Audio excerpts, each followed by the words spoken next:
So I went down to reception the following morning, 8:30, and there she was sitting there, and we went and I got her a coffee, and she said, when I was a little girl, when I was a little girl, my grandmother died, and the day after my grandmother died, she walked back into the room and sat down next to me, and then I knew I was psychic. She said, and I was going, okay, right, and she said, and then I began having this dream about this man, and I dreamt about this man from being a little girl, and about 2 years ago I opened a magazine and it's you.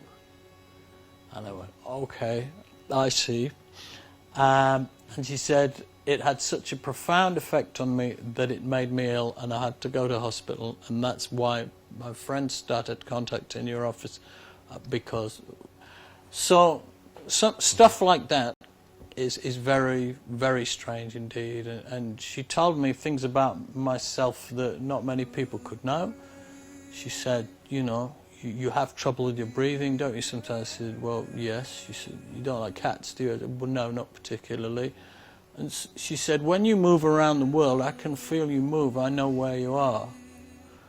And on it went, and it just went on and on while I sat there, more tea. So you can have very strange things can happen.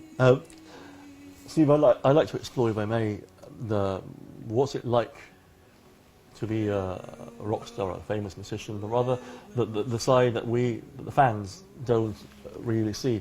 And one thing that becomes very apparent from the book is that certainly life on the road isn't all glamour. There's a lot of waiting around, you know, shopping for shoes, sleeping during the day, losing something almost on a daily basis. Daily.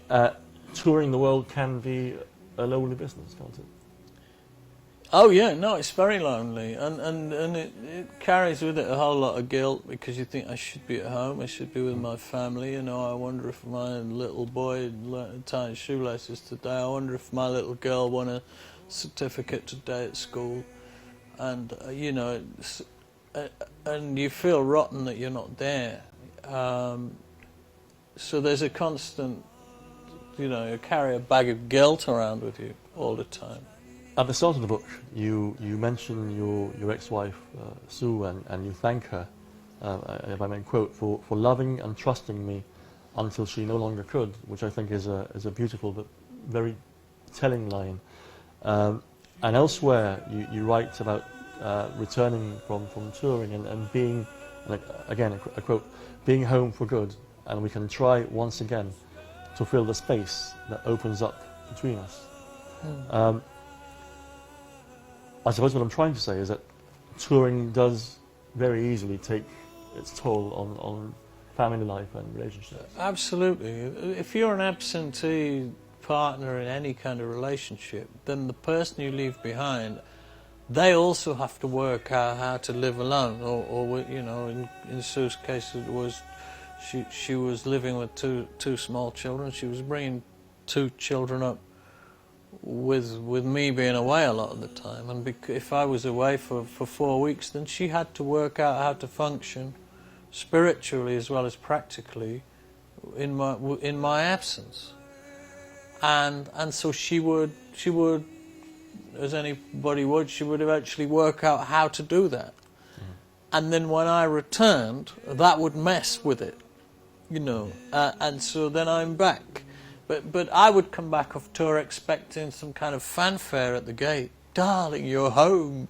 And of course I wouldn't get that, because she'd built this wall around herself of kind of self-sufficiency, so practically as well as emotionally. Was there resentment towards you in terms of being away for so long? No, it was just a kind of self-containment. She always supported me in the sense that she knew I was doing what I had to do, and it was my job, and beyond my job it was a kind of life's ambition and a mission. And when we'd met at school, we'd been together forever, so she'd known me since I was at school, and I was banging on about this dream I had, and then she'd seen me slowly sort of fulfill it. But she wanted to share in it, and to an extent she did, but it was a dream that constantly took me away from her. And so she had to become self-sufficient in order to to function and, you know, get through the day. And I read about your daughter, Sophie, when she was a little girl, hiding your shoes. That was her way of Yeah. trying to stop you from leaving again. Yeah, I think Emile is just reaching the hiding the shoes stage Yeah. now. It won't be long, I don't think.